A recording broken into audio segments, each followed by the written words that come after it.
The meltdowns are continuing even worse. It seemed to escalate over the day yesterday. I made my videos in the morning, and it just gets crazier and crazier in the video game industry and, in fact, all of entertainment.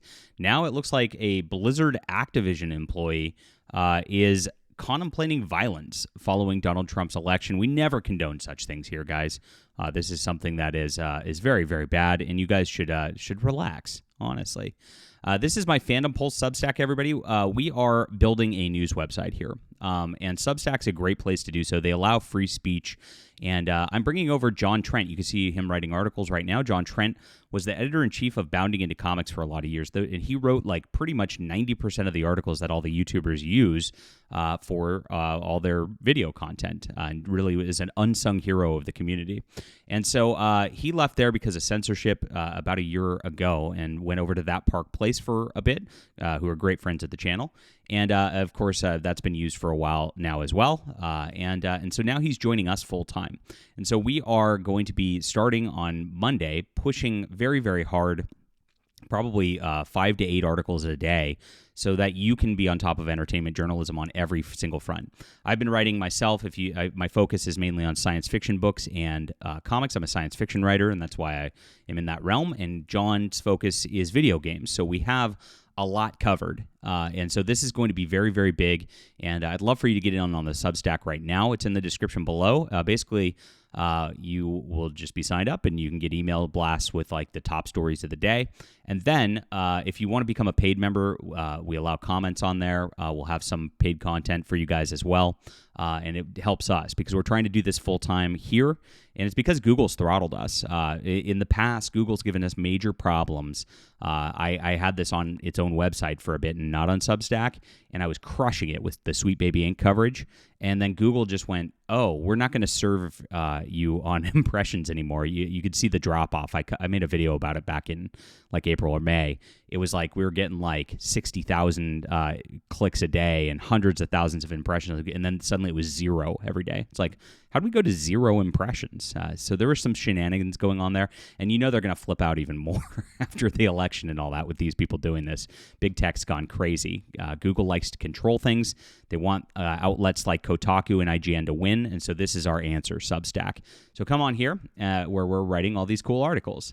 So as I mentioned, let's look into this Activision Blizzard. And thank you guys. If you're new, hit the like and subscribe button.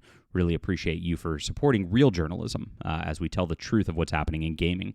So an alleged Activision Blizzard, geez, I can talk pretty, employee has begun not only contemplating violence, but sharing it to others in an internal company Slack. So this is actually within the company.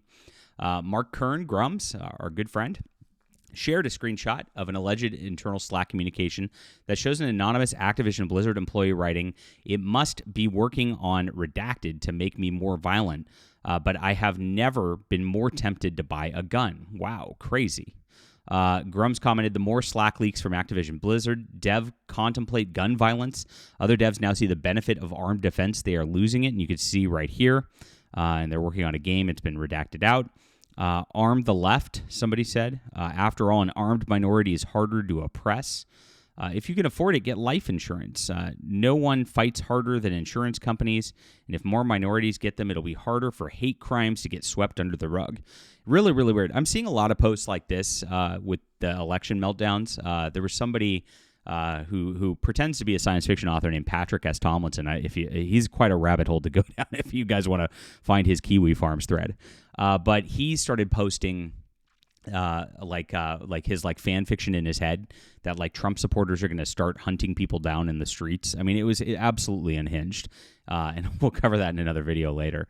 Actually, we're going to go over it on a live stream tonight, 4 p.m. Pacific. We'll be covering all the meltdowns with a big compilation stream. A lot of fun. So Grums also previously shared from an inside source that devs are melting down after the election. About half the office is losing their mind. And this is also Activision Blizzard. People are crying, panicking, leaving work early. Trans people are talking about buying guns, and that might have been what that was. People are passing out in crisis support line numbers. It's complete. Pretty wild. And I'm hearing this. I've seen internal memos from other corporations. Same thing. They were giving like days of bereavement They were telling people, we're going to continue our mission going forward even through this crisis. And it's like, wait, I mean, you're a company. Like, people are supposed to work. What do you mean you're going to continue your mission going forward? Of course you are. Go actually work and stop whining. Absolutely crazy. But this is what these people are doing at this point. It's insane. They're losing their minds on every front. He says, I thought it would only be about 10% of devs, but it's nearly 50. Crazy. Activision Blizzard's one of the worst companies out there, Grums, and you know this. And that's why it's like that at that company. I think it's the numbers would be even higher at a Ubisoft or a BioWare. I think it'd be up there around 80% of the people, because what's happened over the last several years is the industry has let in people who are not actual game developers. They are just activists, minority grifters and the like, who are just sneaking in there through the HR departments and through these weird initiatives that they're putting where they're actually actively discriminating against white males in the business to try to make things, quote, more diverse and more, quote, inclusive. We know this. This has been something that's been big all the way around. So this is not surprising, given that Activision Blizzard is a company that appears to have been indoctrinating employees into woke ideology. The company's president, Bob Kosich, has issued an entire statement declaring allegiance to diversity, equity, and inclusion. He wrote, for us to operate at the top of our game in both areas, it's imperative that we champion diversity, equity, and inclusion environment, where everyone can show up as the best version of themselves, motivated and comfortable to push our thinking in new ways.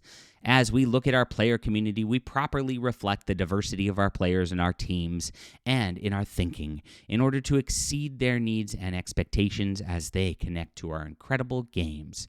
This culture journey is one that never ends. We will strive to improve every day. It's an essential global team effort we will continue to refine together.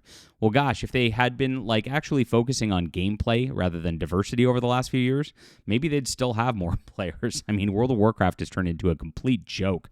Don't even get me started on that. I was one of the top horde healers in the game back all the way through Burning Crusade, and then kind of just dropped off as the subsequent expansions made the game worse and worse. Really, really sad.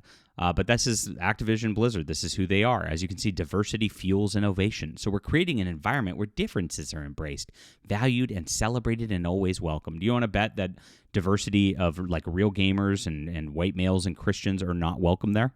I bet you that's the case. Try being an open one in one of these companies. Our best work comes from a culture which our employees bring their authentic and best selves. We work hard to create an environment that encourages and celebrates this belief. We're proud to have been recognized for our efforts, including being named one of the best places to work for LGBTQ equality. And as you can see, they put women at Blizzard and rainbow-colored Blizzards here on the picture. It's not about actual diversity. It's just about their one thing that they're trying to push overall. And I don't know why these companies want to what is bringing your sexual fetishes to work actually get you accomplishing in terms of gameplay. Jeez, I mean, that sounds absolutely terrible to be in an environment where people are talking about that all day. I couldn't even imagine. But this is who they are, and this is why they've gone so unhinged. This is why the video game industry is melting down right now. Over the election, because they've cultivated this. They've cultivated a workspace that's like this. This is the corporate environment. It's corporate culture, and from their corporate culture stems completely unhinged weirdos. And we saw what they're posting in their internal Slack ahead. That's nutty by itself. It's unbelievable that this is allowed and that this is encouraged at work. If we ever did anything that was similar on the opposite side, you'd get fired immediately. And you know that. And that's the whole problem. That's what we've been calling out. And they haven't learned. This is why the election happened. Normal people are sick of the fact that we could lose our jobs just for saying, hey, we support President Trump. And then they could say stuff like this, which is real violent stuff. And they're probably going to get promoted for it. I mean, that's how it works within these companies. And that's why these video games are failing at an incredible rate. And that's what we'll see from Blizzard Activision continuing going forward. They canceled BlizzardCon, remember, this year because they knew that was going to be a money loss for them. We're going to see the same with BioWare, the same with Ubisoft. And it's all up to you, gamers. All you have to do is just not buy these people's games, and they're going to go away by themselves. So there's going to be a absolute major firings happening in 2025. Big layoffs, and it couldn't happen to a nicer industry. All right, leave a comment down below with what you think about this. Hit the like and subscribe button. Make sure to sign up for the Substack that's in the description below. Thank you guys so much for being there. We'll be back soon.